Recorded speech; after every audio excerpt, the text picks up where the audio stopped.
Parenting can feel like a lot, especially when you're the one carrying the mental load, managing the home, and trying to keep everything from falling apart. If you're tired of being the default for everything and you want simple systems that help your home run with more calm, more structure, and more teamwork, you're in the right place. Hey there, I'm Diane Jimenez, mom of 3, coach, and professional organizer. And on this podcast, we talk about more than just organizing your home. We cover reducing the mental load, teaching kids real life skills, and creating routines that actually work in real family life. So whether you're folding laundry, out for a walk, or hiding in your car for a minute of peace, I'm so glad you're here. Let's get into it. Today's episode is a special one because this is episode 100 of the Organized-ish Parent Podcast. Can you believe it? 100 episodes. I still can't believe it while I'm saying this. Whether you've been listening since way back in the beginning, you found the podcast somewhere along the way, or this happens to be your first episode you have ever listened to, thank you. Thank you so much for allowing me into your home, your car, your earbuds during your walks, laundry folding, your school drop-offs, or whenever you happen to listen. I know your time is limited. I know you probably have people asking things from you all day long, even while you're listening to this episode. So whatever it is, the fact that you chose to spend even the smallest part of your day here with me means more than I can properly ever say in words. Reaching episode 100 has made me think about how much this podcast has changed. It's made me think about how my work has changed too, how my family has changed, and how I've changed as a mom. See, when I first began this work, so much of it was about organizing. If you're old listeners, you remember the long title I had. It was Organizing Habits Made Easy podcast. Yeah, super long. So back then it was all about where should things go? How do we declutter our home? What routines should we create? How do we manage our time? How do we make the house function a lot better? And how do we create more calm? I still believe in all of those things. Organization matters, yes. Routines matter. Having a home that functions well can make a huge difference in how a family feels. But over time, I began to realize that a home can be organized and mom can still be completely exhausted. Raise your hand or nod your head if you agree with this right now. You can have baskets, calendars, routines, labels, chore charts, and designated places for everything. But if you're still the person who has to remind everyone to use those systems, you're still carrying the load. And I didn't learn that through one dramatic turning point, right? It was more of an evolution. It came from trying different things in my own home, watching some of them fail, yeah, there's quite a few of them, adjusting my expectations, and slowly figuring out what worked for my actual family.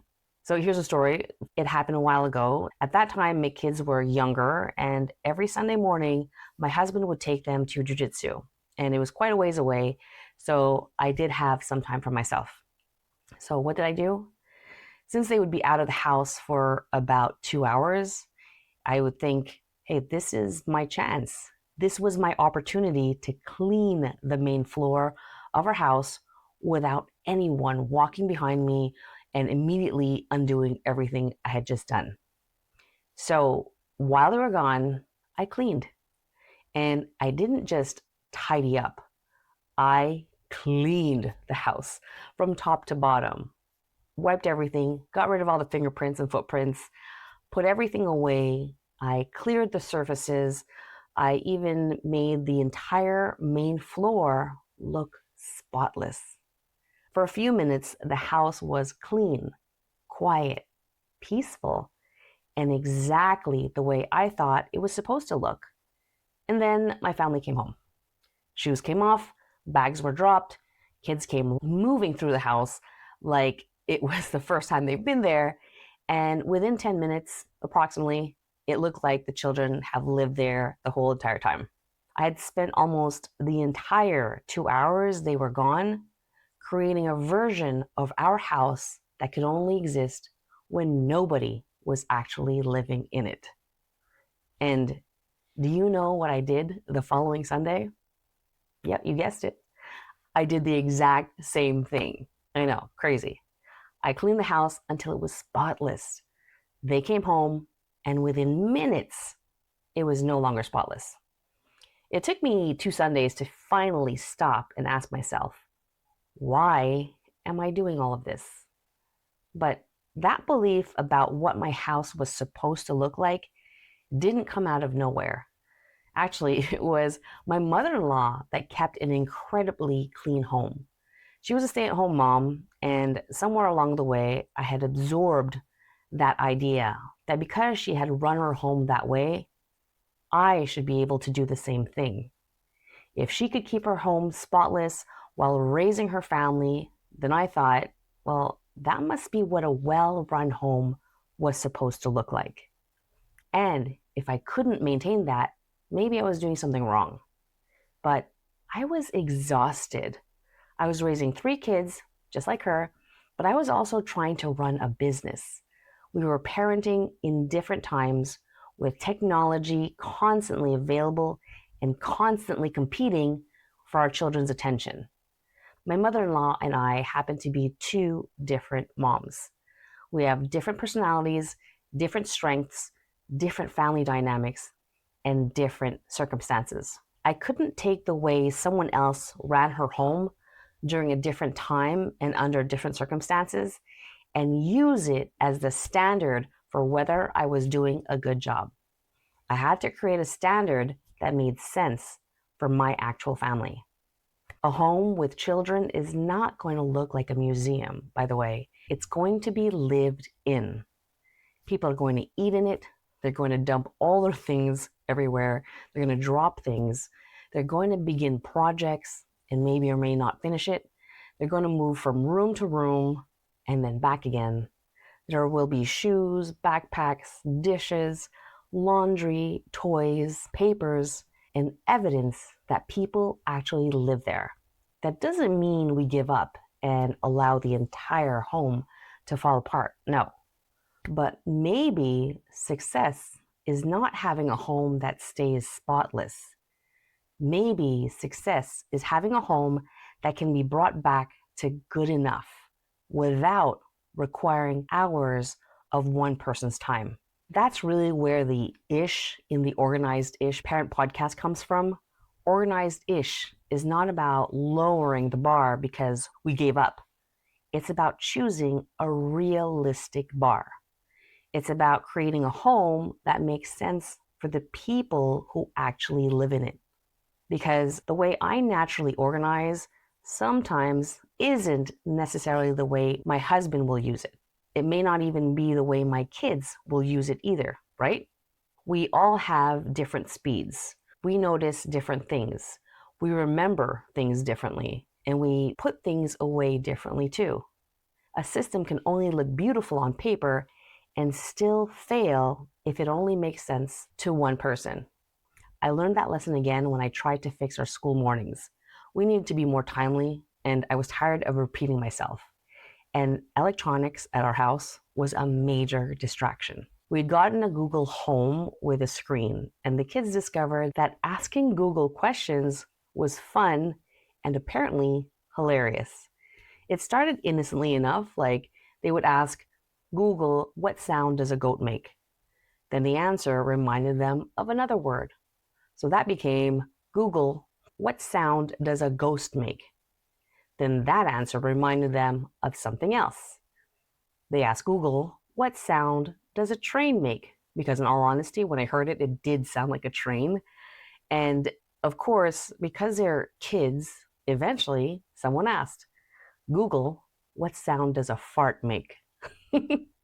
And at that point, I had completely lost them. It was funny. Yes, I was laughing too, but I had lost control. So we were supposed to be getting dressed, making beds, eating breakfast, preparing the lunches and all their snacks, filling the water bottles, packing the bags, and getting ready for school. But instead, everyone was standing around the Google Home listening to all the sound effects. So I decided that I was going to use that tool that had caused me to lose control to take back that control. I created a detailed time management system using our Google Nest. See, I programmed the alarms to sound at different points throughout the morning. And when an alarm went off, the kids were supposed to check the schedule and see where they should be. So for instance, by one alarm, they should have used the bathroom, gotten dressed, made their beds, and started heading towards the kitchen. By the next alarm, breakfast should have been finished. Then they needed to put their lunches and snacks into the bags and fill their water bottles, bring everything downstairs, complete final checks, and be ready to leave. Crazy, I know. I'm saying this now, and it sounds a little too rigid and kind of crazy, right? I also even put a Post-it note on the screen that said something like, if you're here, it's because you already did everything you were supposed to do. It was so detailed, it was so structured, it was very organized, and the kids hated it. They were hearing the alarms and they were still hearing me. I was standing there overseeing everything, the entire process, reminding them what each alarm meant and pushing them towards the next step. I'm so embarrassed. I can't believe I'm revealing this right now, but this is something that I did in the past. So in reality, instead of creating a really calm morning routine, I basically became a micromanager with a soundtrack. It was annoying for them and it was exhausting for me. So as you can guess, that system did not last. But that didn't mean that it was a complete failure. Every system that didn't work taught me something. The Spotless Sunday house taught me that perfection was not a realistic or useful goal for our family. The Google Home alarms taught me that managing my children more closely was not the same as teaching them to manage themselves. I had created a more organized way to tell them what to do, but I was still the one telling them what to do. So that system still relied on me to supervise it. And a system that only works when mom is standing there reminding, directing, checking, and following up is not necessarily supporting mom, right? Sometimes it's just giving her another system to manage. And that's not what we need. So over time, I started to understand that I didn't simply need better organization. I needed my family to begin taking more responsibility for what belonged to them. So in the spring of 2023, I told my husband Onig that I was tired of repeating myself. I was tired of reminding the kids over and over again what needs to be done. I was tired of feeling like I was constantly nagging them. And I was tired of sounding annoying to them and feeling annoying to myself. I told them that they needed to start taking more responsibility. And at that time, I don't think I had the vocabulary I use now. I wasn't necessarily calling it ownership. I just knew something needed to change. So, Onig, the problem solver that he is, created the first version of a chore chart based on a combination of things we'd already tried over the years. So we had a Melissa and Doug behavior chart that we used when the kids were really small, especially for our oldest kid. I had written out morning routines and after school routines and put them on the kids' bedroom walls. We had tried stickers. This is when they were a lot younger, like toddlers. And we had tried different kinds of rewards too. We also did the whole reminding and explaining and repeating ourselves over and over again for years. So this new system brought many of those pieces together. The kids had clear responsibilities, they could see what needed to be completed, and the reward was something that actually mattered to them. Their biggest reward was being allowed to stay up later and have open electronics time for the weekend. Now for us, that meant Saturday because Sunday was considered a school night and their Friday nights were already busy with an activity. So technically, the grand prize was Saturday, but they wanted it. It motivated them. And within 1 week of implementing that chore chart system, I saw changes. There was more motivation. There was more teamwork. There was actual communication between the kids. There was more accountability. And they knew what their responsibilities were because they can see what needed to be completed. So instead of every instruction having to come out of my mouth, the system began carrying some of that responsibility. And let me just tell you that the item lines in that system wasn't something that was new for them. This was something that they've already had some experience in. They've already completed and knew kind of how to do these tasks. So a lot of the items there it wasn't new. It wasn't something that we've just put there and it's like, oh, figure it out for yourself. No, that's not how we run or how we work at all. These were items, because it was version 1, was basically things that they already knew about. So I just want to make that clear for you in case you're thinking of creating something similar for yourself. So by September, something happened that I still remember clearly. One morning, I woke up and realized the kids were already gone. They were old enough to get up and get themselves ready and out the door to catch the bus. And they had done exactly that. They had gotten themselves up, eaten their breakfast. Sometimes breakfast was peanut butter toast. Other times it was eggs, and other times it was cereal. But they had gotten dressed. They had prepared themselves for school. They packed their water bottles and their lunches and healthy snacks, as well as emptied the dishwasher like they've always been doing. And they left for school without me standing there watching every single step. At first, I thought it was a fluke, but then they did it again, and then again, and then again. And when this happened the first time, I called Onig, but this wasn't like a celebration call or anything like that. It wasn't like, look what they did, this is amazing. I actually called him because I was sad. I was sad because they didn't need me anymore. And what Onig said to me was total game changing and made me snap out of it within minutes. He basically said, don't be sad. This is a good thing. This is something you've been working on for the last 10 years, to be independent of you. And he was right. I knew independence was the goal. I knew I wanted to raise children who could take care of themselves. The only thing is, I just didn't realize that that moment had arrived. And so I cried. Yeah, I cried for a few minutes because they didn't need me in the same way anymore.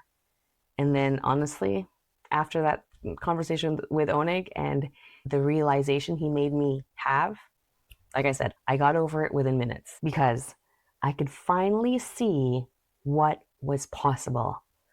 Not a perfect home, not perfectly behaved children, not children who never need reminders or support, and not a routine that never goes wrong, but children who are becoming more capable because they had been given something real to own. And that's huge. That's a huge part of how I arrived at the work I do now. Look, I still believe in organization. I still love creating systems, but I no longer believe the goal is to create a perfect Pinterest home or follow a textbook organizing system that doesn't fit the family living inside that home. So for years, in different ways, I'd been trying to make my home and my kids fit the system. What I eventually learned was that the system had to fit the family. A good system has to work for the people using it, right? It has to account for different personalities, different speeds, different strengths, different abilities, and real life. Most importantly, it can't rely on mom constantly reminding, supervising, correcting, and holding every piece together. Organization can create order, but shared ownership creates capacity. It creates room for mom to breathe. It gives her space to think, rest, work towards her own goals, run her business, or simply be present without mentally managing every person in the room. And it gives kids the opportunity to become capable. After 100 episodes, here's what I know for sure. Good enough could really be good enough. Your home doesn't have to be spotless to be organized. Your routines don't need to be perfect to be supportive. And your kids don't need you to manage every move they make in order to become responsible. Your home is allowed to look like people live there. Yeah, I'm going to say that again. Your home is allowed to look like people live there. Your systems are allowed to look different from the systems another family uses. And you're allowed to stop measuring yourself against standards that were created for someone else's lifestyle, personality, circumstances, or season. This is not lowering your standards. It's choosing the right standards for your real life. So, I want to leave you with one small thing to think about today. Look at one part of your family's day that regularly leaves you feeling frustrated, rushed, or completely drained. Maybe it's getting everyone out the door in the morning. Maybe it's getting the lunches or figuring out what supper is. Maybe it's laundry.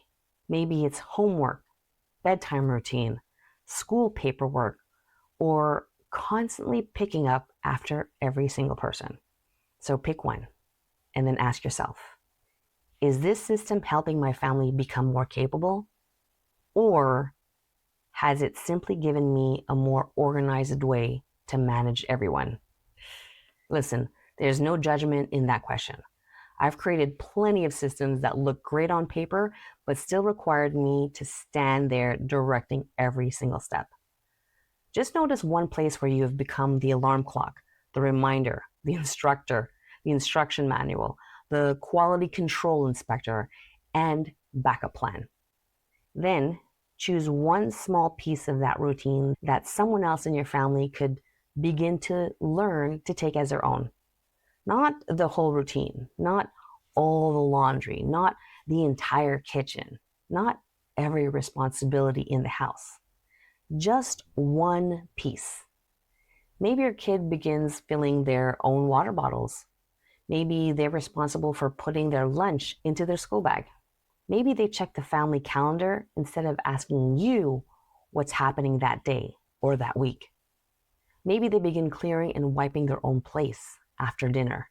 One responsibility, one clear expectation, one opportunity to practice. That's how change started in our house. Not by changing everything overnight. It started by giving our kids clear opportunities to take responsibility.